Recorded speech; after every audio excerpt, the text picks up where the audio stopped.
ಇನ್ನು ಜಮ್ಮು ಮತ್ತು ಕಾಶ್ಮೀರದಲ್ಲಿರುವ ಉಗ್ರರ ಅಟ್ಟಹಾಸದಿಂದ ದೇಶದಲ್ಲಿ ಆತಂಕ ಸೃಷ್ಟಿಯಾಗಿತ್ತು. ಅಂತಕರು ಪ್ರವಾಸಿಗರನ್ನ ಟಾರ್ಗೆಟ್ ಮಾಡಿ ತಮ್ಮ ಕ್ರೌರ್ಯವನ್ನ ಮೆರೆದಿದ್ರು. ಅದಕ್ಕೆ ಪ್ರತಿಕಾರಿಯಾಗಿ ನಮ್ಮ ಸೈನಿಕರು ಕೂಡ ಇಬ್ಬರನ್ನ ಬಲಿ ಪಡೆದುಕೊಂಡು ಪ್ರತಿರೋಧವನ್ನ ಒಡ್ಡಿದ್ದಾರೆ.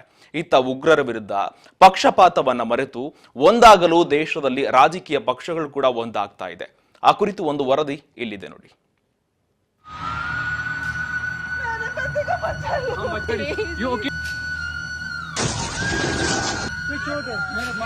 ಪ್ರವಾಸಕ್ಕೆಂದು ಜಮ್ಮು ಕಾಶ್ಮೀರಿಗೆ ತೆರಳಿದ್ದ ಜನರು ಇದ್ದಕ್ಕಿದ್ದಂತೆ ಉಗ್ರರ ಅಟ್ಟಹಾಸಕ್ಕೆ ಬಲಿಯಾಗಿದ್ದಾರೆ. ಪಹಲ್ಗಾಮ್ ಜಿಲ್ಲೆಯಲ್ಲಿ ನಿನ್ನೆ ಮಧ್ಯಾಹ್ನ 2:30ಕ್ಕೆ ಭಯೋತ್ಪಾದಕರು ಪ್ರವಾಸಿಗರನ್ನು ನಿರ್ಭಯವಾಗಿ ಹತ್ಯೆ ಮಾಡಿದ್ದಾರೆ. ಇದರಲ್ಲಿ ಕರ್ನಾಟಕದವರಾದ ಮಧುಸೂದನ್ ರಾವ್, ಮಂಜುನಾಥ್, ಭರತ್ ಭೂಷಣ್ ಸಾವನ್ನಪ್ಪಿದ್ದಾರೆ. ಇದರಿಂದ ದೇಶದ ಜನರಿಗೆ ಆಘಾತವಾಗಿದೆ.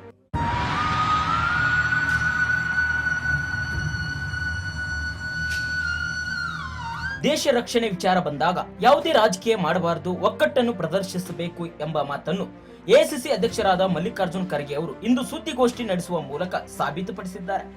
ಕೆಪಿಸಿಸಿ ಕಚೇರಿಯಲ್ಲಿ ಮಾತನಾಡಿದ ಅವರು, ಈ ಸಮಯದಲ್ಲಿ ನಾವು ಕೇಂದ್ರ ಸರ್ಕಾರದ ಜೊತೆ ನಿಲ್ಲುತ್ತೇವೆ. ಭಯೋತ್ಪಾದಕ ಕೃತ್ಯವನ್ನು ಕಟುವಾಗಿ ಖಂಡಿಸುತ್ತೇವೆ. ದೇಶದ ಏಕತೆ ಹಾಗೂ ಸಮಗ್ರತೆ ರಕ್ಷಣೆಗೆ ನಾವು ಒಂದಾಗಿ ನಿಲ್ಲುತ್ತೇವೆ. ಈ ದಾಳಿ ದೇಶದ ಮೇಲಿನ ದಾಳಿಯಾಗಿದೆ. ಇಡೀ ದೇಶ ಆಘಾತಕ್ಕೆ ಒಳಗಾಗಿದ್ದು, ಪಾಕಿಸ್ತಾನ ಭಯೋತ್ಪಾದಕ ಸಂಸ್ಥೆ ಈ ದಾಳಿಯ ಹೊಣೆ ಹೊತ್ತಿದೆ. ಹೀಗಾಗಿ ನಾವು ತಕ್ಕ ತಿರುಗೇಟು ನೀಡಬೇಕು. ಈ ವಿಚಾರದಲ್ಲಿ ನಾವೆಲ್ಲರೂ ಒಂದೇ. ಆದರೆ ಈ ವಿಚಾರದಲ್ಲಿ ಪರಿಸ್ಥಿತಿ ಸಮರ್ಥವಾಗಿ ನಿಭಾಯಿಸದೆ ಪ್ರಚಾರವನ್ನು ಪಡೆಯಬಾರದು ಎಂದು ಕೇಂದ್ರ ಸರ್ಕಾರಕ್ಕೆ ಸಲಹೆ ನೀಡಿದರು. Worked more, who is not worked more, who did best, who did not do best. Such things should not come. We all are one when such situation comes. Therefore, we will definitely cooperate the government of India. We urge the government to use all its strength to hunt down the terrorists. It has been almost 22 hours now. The government must do everything possible to maintain tourists' confidence in the security arrangements of Jammu and Kashmir. ಇನ್ನು ಜಮ್ಮು ಕಾಶ್ಮೀರಕ್ಕೆ ಪ್ರವಾಸಕ್ಕೆಂದು ತೆರಳಿರುವ ಹಲವು ಜನರು ಆತಂಕಕ್ಕೆ ಒಳಗಾಗಿದ್ದು ರಾಜ್ಯಕ್ಕೆ ಬರಲು ಹಾತೊರೆಯುತ್ತಿದ್ದಾರೆ. ಈ ಹಿನ್ನೆಲೆ ರಾಜ್ಯ ಸರ್ಕಾರವು ರಾಜ್ಯದವರನ್ನ ರಕ್ಷಣೆ ಮಾಡಿ ವಾಪಸ್ ರಾಜ್ಯಕ್ಕೆ ಕರೆದುಕೊಂಡು ಬರುವ ವ್ಯವಸ್ಥೆ ಮಾಡಿದೆ. ಕಾರ್ಮಿಕ ಸಚಿವರಾದ ಸಂತೋಷ್ ಲಾಡ್ ನೇತೃತ್ವದ ತಂಡವನ್ನು ಕಾಶ್ಮೀರಕ್ಕೆ ಕಳುಹಿಸಿದ್ದು, ಮೃತರ ಕುಟುಂಬದವರು ಹಾಗೂ ಮಕ್ಕಳನ್ನು ಭೇಟಿ ಮಾಡಿದ್ದು, ಕಾಶ್ಮೀರದಲ್ಲಿ ಕರ್ನಾಟಕ ರಾಜ್ಯದಿಂದ ತೆರಳಿರುವ 200 ಪ್ರವಾಸಿಗರನ್ನು ಸಂಪರ್ಕ ಮಾಡಿದ್ದಾರೆ. ಈ ಪ್ರವಾಸಿಗರು ವಿವಿಧ ಹೋಟೆಲ್ಗಳಲ್ಲಿದ್ದು ಅವರನ್ನು ಸುರಕ್ಷಿತವಾಗಿ ಬೆಂಗಳೂರಿಗೆ ಕರೆತರಲು ವಿಮಾನ ವ್ಯವಸ್ಥೆ ಕಲ್ಪಿಸುತ್ತಿದ್ದಾರೆ. ಉಗ್ರರ ದಾಳಿ ನಡೆದಿದೆ. ನಾನು ಈ ಉಗ್ರರ ದಾಳಿಯನ್ನ ಬಹಳ ತೀವ್ರವಾಗಿ ಖಂಡಿಸ್ತೇನೆ. ಕರ್ನಾಟಕದ ಪ್ರವಾಸಿಗರು ಇಬ್ಬರು ಮೃತರಾಗಿದ್ದಾರೆ. ಒಬ್ಬರು ಮಂಜುನಾಥ್ ಅಂತ, ಇನ್ನೊಬ್ಬರು ಭರತ್ ಭೂಷಣ್ ಅಂತ. ನಾನು ಈಗಾಗಲೇ ಅಧಿಕಾರಿಗಳ ತಂಡ ಕಳಿಸಿದ್ದೀನಿ.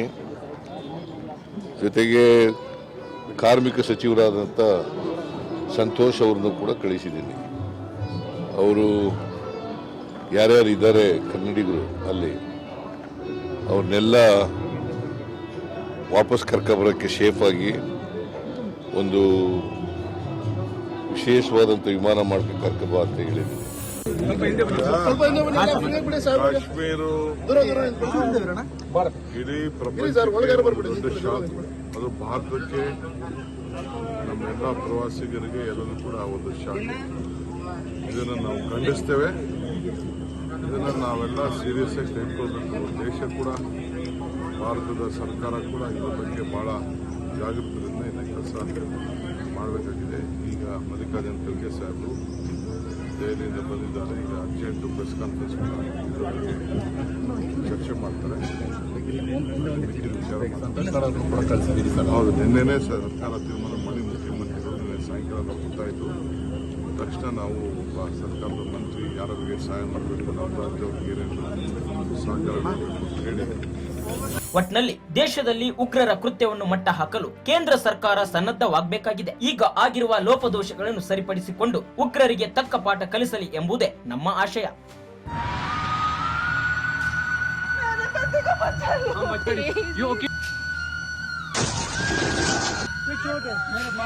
ಕ್ಯಾಮರಾ ಪರ್ಸನ್ ರಾಜೇಶ್ ಜೊತೆ Basavaraj Hoogar, political bureau, Raj news Kannada, Bengaluru.